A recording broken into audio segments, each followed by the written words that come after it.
Hi, Pat Ford here from the Coalition Radio Network. We're here live at South Kingstown's Middle School. Tonight, obviously, is a school committee meeting that is really the end game, if you will, for at least for now, for what has been a tumultuous week.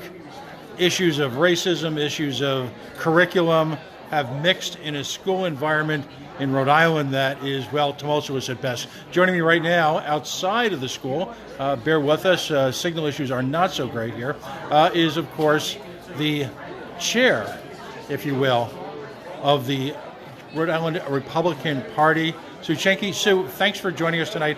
Give us a little bit of a feel as to what your concerns are here and how you came here tonight. So I actually happen to know Nicole Solas, who approached me, said that she was having trouble with APRA requests down in South Kingstown. So I was just guiding her as to narrow her scope, what to expect, how to ask for them.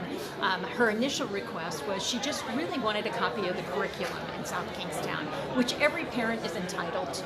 The schools are supposed to have copies, and in this day and age, why aren't they online? Every school district should have them online. The goal of this is transparency. Parents should absolutely have the ability to know what their children are being taught.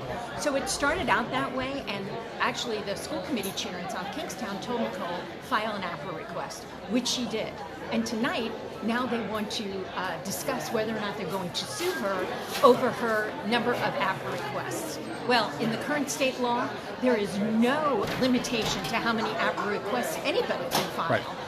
And quite frankly, if they had just provided her an opportunity to look at the curriculum, this all could have been taken care of. Now, you've got real-world experience in this. I always joke that I'm not an expert, I just play one on the radio. You, however, spent a number of years in the school department, in the school committee, in East Greenwich, Rhode Island.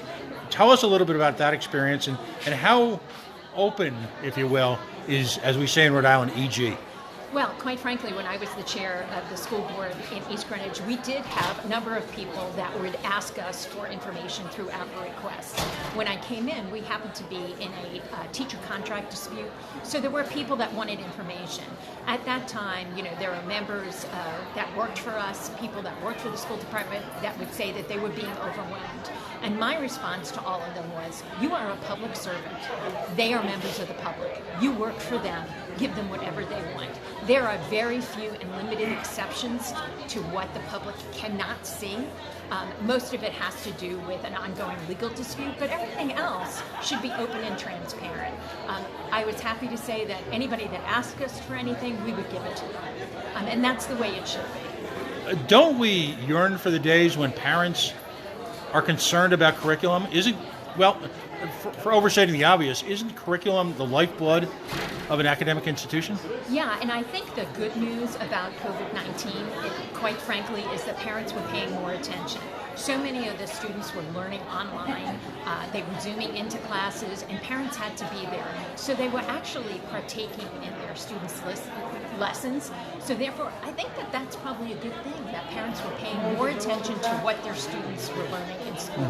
A lot of parents are busy, they're both working.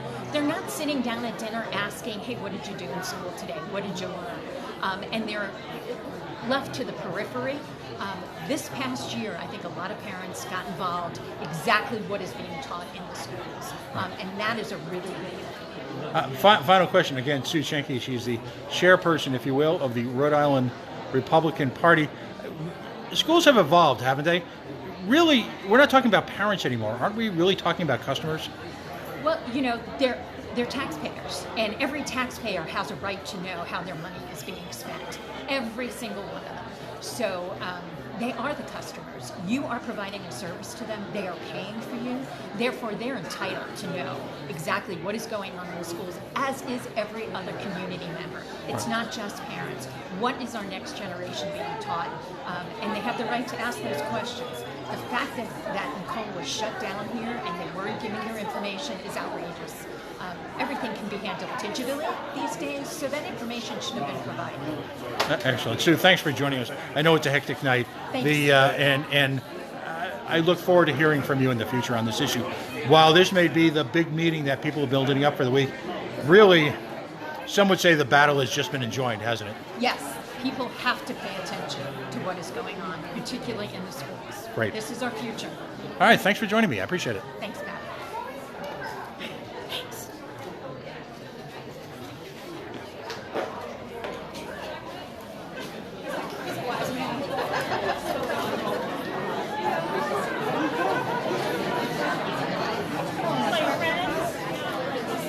Hi, so we're interviewing people here live, all right?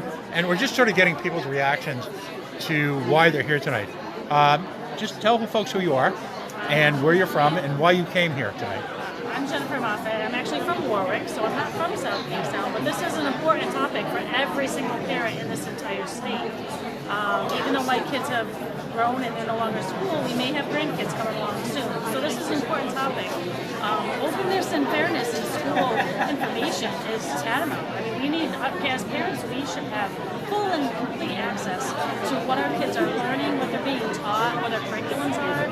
The idea of hiding that and preventing us from having that information is just bizarre to me. What goes through your mind as a parent when you hear that folks aren't allowed to see the curriculum that their students, their children, their family members are participating in? What's the initial rush that goes through your mind? Well, of course, it's fear and distrust. I mean, when you send your kids to school, you need to be able to trust the people that take care of them. They have them for a good